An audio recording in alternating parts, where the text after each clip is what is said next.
Hey there, everybody. Today we've got a couple Am I the A-hole stories for you. Let's get into it so you can be the judge. First up, am I the a-hole for not telling my wife that I'm dying? Male, 31 here. For the past 15 years, I've been dealing with a medical condition that requires constant medication and consistent doctor's visits. I had always been projected to live until 50, 60-ish. However, a recent complication has cut that down to 12 months, 16 at best. In about 10 months, my condition should start getting a lot worse. After 12 months, I'll essentially be living in the hospital. I've been married for 4 years, no kids. I haven't had the heart to tell my wife the news. I don't even know how.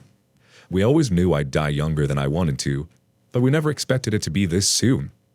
As much as I know I should tell my wife, I don't want my last year to be plagued with an impending doom.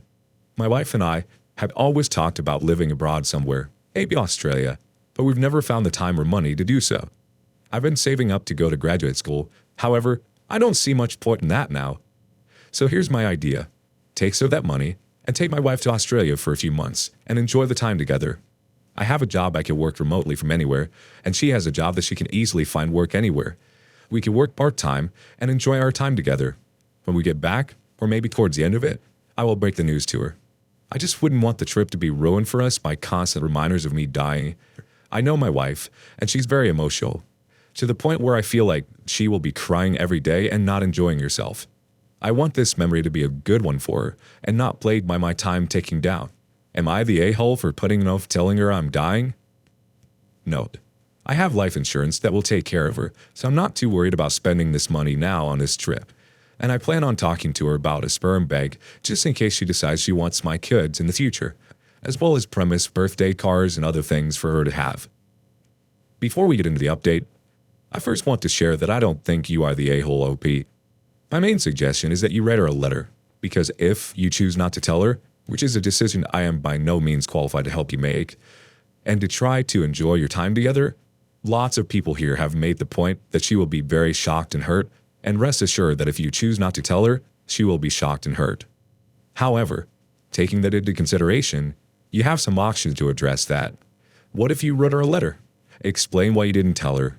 Explain why you wanted her to be able to enjoy, truly enjoy, the time she had left with you, and you wanted to be able to do the same. Justify your reasoning, so to speak, so she can try to understand. Have someone give it to her once you're gone. You know her better than anyone else here. You seem to be asking what she would want and what's in her own best interest.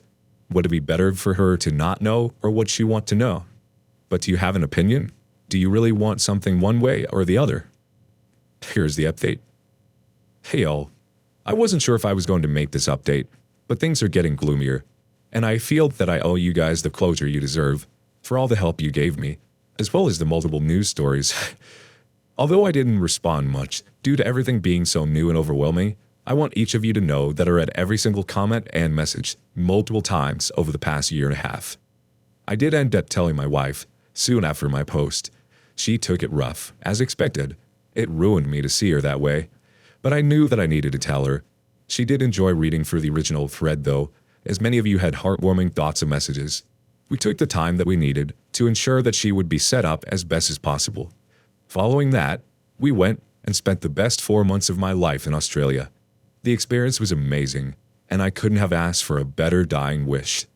We came back just in time for COVID. Honestly, I was scared to death, and still am. But somehow, I've lasted this long.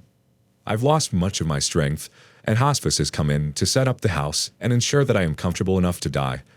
I had thought that I would be dead by now, so it is hard to complain about getting a little extra time. I've left a large collection of greeting cards in possession with a friend. Birthdays, first anniversary without me, remarriage, children's birth and birthdays, if she uses my sperm. I didn't tell her about any of these, just because some of these events aren't guaranteed, but I know that they can help if the time comes around. Overall, I'm content, about as content as I can be. There's a lot of things I would have done differently in life if I had known this would happen, but that's unfortunately out of my control. However, I do know that I did the most I could have done with the remaining time I was given. I'm just glad that I had time left while I still had my health, as I know that many aren't as lucky. Thanks again for all your help.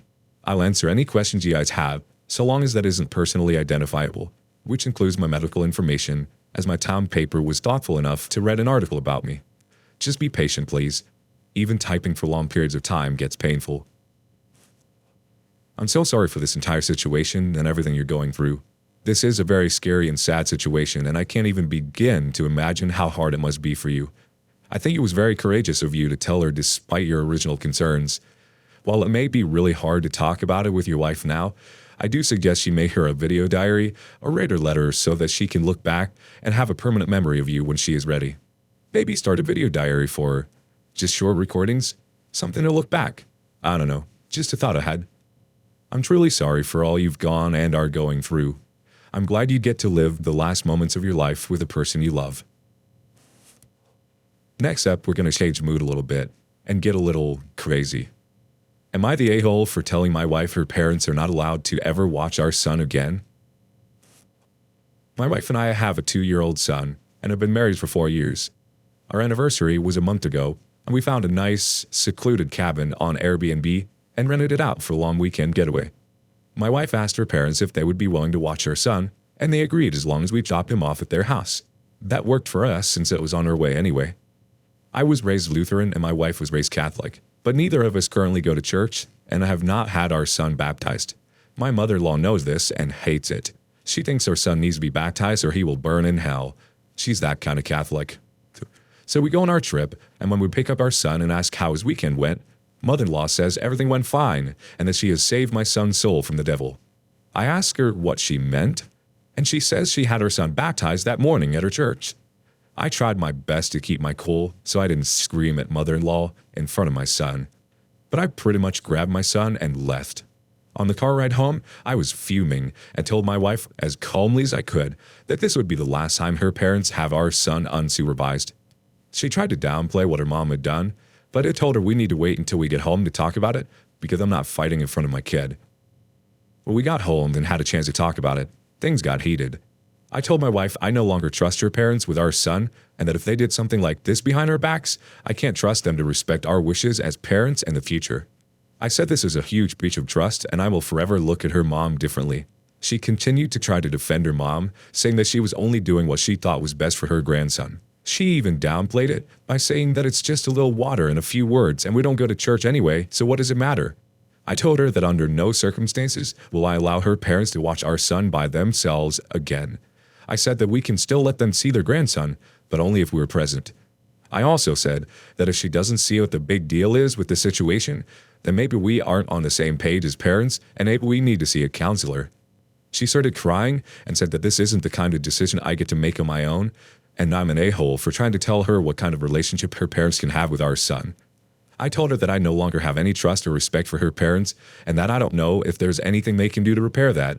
I told her I don't care if it makes me an a-hole, but what her parents did was unforgivable in my eyes, and they put themselves in this position to lose privileges with our son. She'd been trying to convince me to change my mind for the last month, but I'm not budging. To me, this is a hill I'm willing to die on. I don't think you are the a-hole. This was a huge breach of trust. Nothing religious should be done unilaterally either by the parents or in this case grandparents. I do agree that counseling would be a good avenue for you both to get on the same page. Also, apparently, you're an a-hole for telling her that her parents can no longer see your son unsupervised, but they aren't a-holes for the unauthorized baptism? What?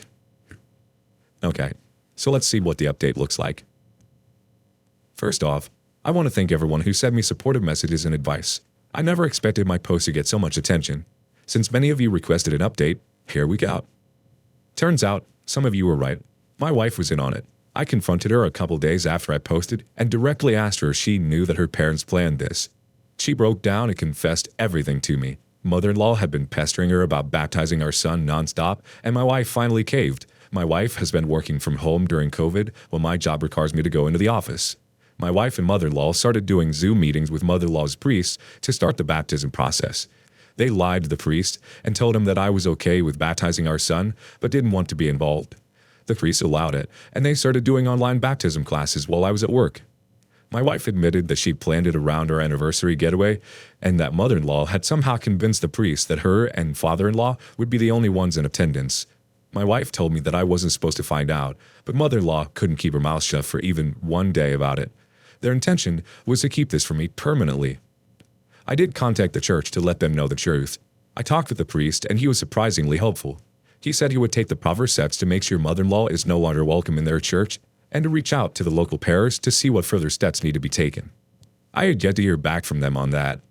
My wife and mother-in-law are mad that I got her kicked out of her church, but I don't care what they think or feel anymore. These people who I love and trust have betrayed me, and I felt the range of emotions I didn't know existed. My wife begged for forgiveness, but the fact that she didn't come clean on her own makes me feel she would have kept this from me unless I confronted her. She's willing to do therapy, counseling, whatever it takes. I don't know if I want to put in the work. I feel like there's no coming back from this.